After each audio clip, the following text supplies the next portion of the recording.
Grammatically, there's a pause, kind of a parenthesis around the whole verse.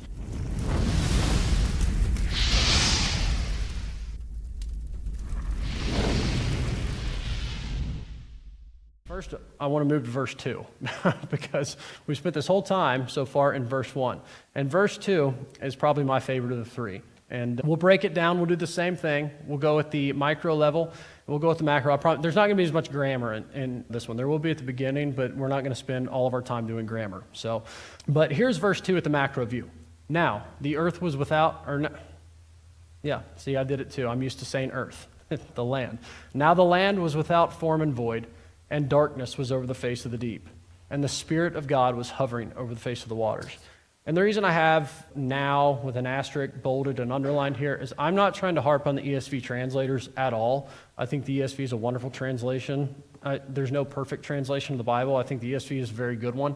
I like to stay consistent, and that's the one I use the most. I'm just letting you know, again, this is not me. This is people that do this and have dedicated their life to it, that the ESV translators did ignore the prefix that can mean now or and at the beginning of this. And so it really should read now the land, not just the land, if you're reading the ESV. Here's the actual macro structure of it. And what you'll notice from this is Hebrew is a very and-heavy language. Again, this word now can also be translated as and, but it's very and-heavy. You have a lot of ands in the Bible.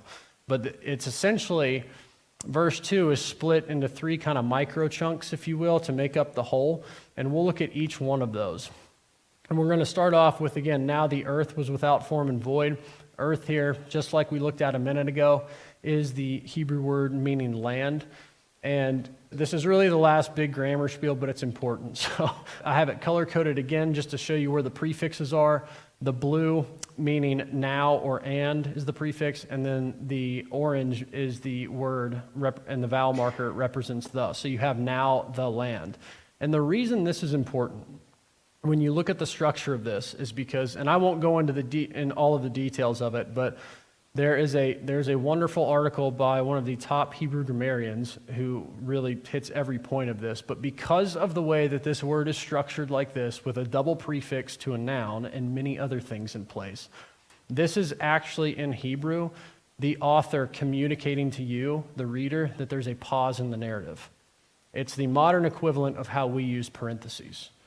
So to give you an example of that, if I was up here, talking about Jeremy, and I were to say, when Jeremy first came to First Christian.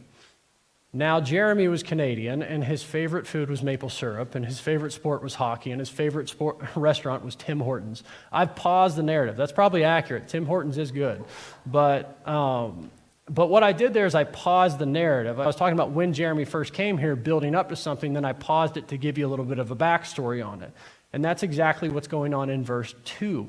When we look at it, there's literally a pause. Grammatically, there's a pause, kind of a parenthesis around the whole verse, which will be important here in a little bit. But we'll look at this phrase right here. Now the land was without form and void. This phrasing, without form and void, is an example of a Hebrew rhyming pattern. It's the earth or the land was tohu vabohu, which is kind of cool to say. But it's an example of a Hebrew rhyming pattern, and it literally just means wild and waste, or unordered and uninhabited.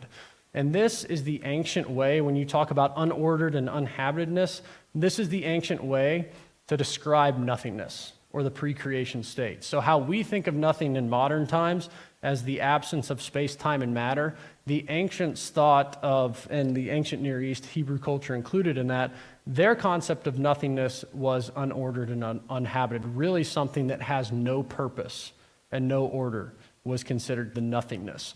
And this is going to play significantly into next week when we actually look at the days of creation moving forward. But just to show you that this is actually confirmed later on in the Bible, in the book of Jeremiah. Jeremiah is using language straight out of Genesis 1, verse 2, and he's going back to the creation narrative, but he's actually looking out and describing what is going on. And he says, I looked on the earth, which is really the word land, and behold, it was tohu vabohu. It was without form and void. And to the heavens, and they had no light. And spoiler alert, Genesis 1:3, which we're looking at last, is when God creates light. So he's literally describing the pre-creation state of Genesis, if you will, but you can see from this, he's actually looking out on the land. He's just saying that there is something there. It's just without form and void. And there is a sky up there, but it has no light in it. And so we can see from the Bible, this is the only other time in the Bible that this tohu vabohu phrase is used to get in unison with each other. So again, the word land and sky. So Jeremiah is very much using the same type language as Genesis 1, verse 2, to illustrate a point here. Now this is a thought experiment on my part, and this is just how, and I throw that out as a disclaimer to you. But in trying to think about this with my mind, this is how it has helped me, so I'll offer it to you as well. When we read this phrase, now the land was without form and void, the way that I try and think about this, and maybe I'm wrong in it, but just offering in case it helps you, is to think of this as really saying and telling me, the reader, that now the land was in a pre-creative state with no purpose and with no order. And, moving forward, we'll see why that's important. I do want to bring up that Isaiah 45, verse 18 that we looked at earlier, because this question is often asked at, anytime I've watched, a conference or something of the sort, with this issue at play, or read an article on it, people will always bring up Isaiah 45:18, where it says, for thus says the Lord who created the heavens, he is God who formed the earth and made it. He did not create it empty. He did not create it tohu. And so what's going on here? It says in Genesis 1:2, now the land was tohu, vabohu. And so which one is it? Is the Bible contradicting itself here? And the answer is no. Because really, when you look at it, one, it's a process going on in Genesis 1:2. There's a process in play, but what comes after verse 18 really is showing that God did not create or form with the intention of it remaining in that state. So it was wild and waste at one point, but it's part of a build-up process, very much how if you're building something out of, let's say, Legos, they don't just all appear at one time. There's a process where they're unordered, and then you compile them all and build them up together. And so the other thing is, before God created people, the earth was uninhabited. There wasn't any, or animals, there wasn't anything there, so it was empty in that sense. And so let's move on to the second part of Genesis 1, verse 2, where it says, and darkness was over the face of the deep. Now, this is literally just another way to repeat what we just looked at. Now, the earth was wild and waste. It's another way to describe the non-reality that preceded creation. It's very much like someone saying, my goodness, it is an iceberg in this room, and it feels like the Arctic wind in December. I've said two different things to communicate the message that it's cold. And that's what the author's doing here. He's saying, hey, the earth is wild and waste. And by the way, it's really in a state of non-existence right now with this second phrasing. So, and it uses, what's interesting is that it uses the two most iconic images of disorder, chaos, and death in the biblical imagination. And that is darkness and the deep. And so they're really getting in deep here about what the pre-creation state looks like. This is, I just want to mention this too. You could do this could be an entire probably seminary course, but God, when it says darkness in the deep, just to cover the darkness, this is what Isaiah 45 said, and we've been in there several times tonight, but this is the Lord speaking. It says, I am the Lord and there is no other. I form light and create darkness. And so God is responsible for creating the darkness. It does not mean he's responsible, in the sense like here, we look at, these are the two most iconic images of disorder, chaos, and death. In the biblical imagination, that's key. The imagination is a human mind thing. And so when it says God creates darkness, it's not saying that God is creating something to be evil or something of that nature. It's just saying, all I'm saying here is that God created the darkness in the biblical imagination. Darkness was one of, again, those images of disorder, chaos, and death. The term I really want to focus on is the deep. What is the deep and why is it important? And this is something we get to cover next week too. And this is one of my favorite parts of the creation narrative. But for our sake here, and this is 3 different references just so that you know that it is not, that virtually everybody is in agreement on this term too, very much like the term land and sky that we looked at. But the deep was viewed as, by all ancient Near Eastern cultures virtually, it was a dark and chaotic ocean. Or it was the chaotic waters, the chaotic and terrifying cosmic waters out of which the world originated. And the Hebrew word is often used for the depths of the ocean or reference to a great and destructive amount of water. We see this, and we will see this in a couple weeks in the flood narrative.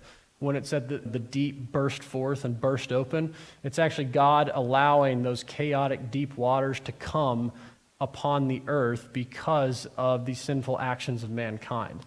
And if you want to know why there's a giant sea serpent, sea dragon up there, you'll just have to come next week, because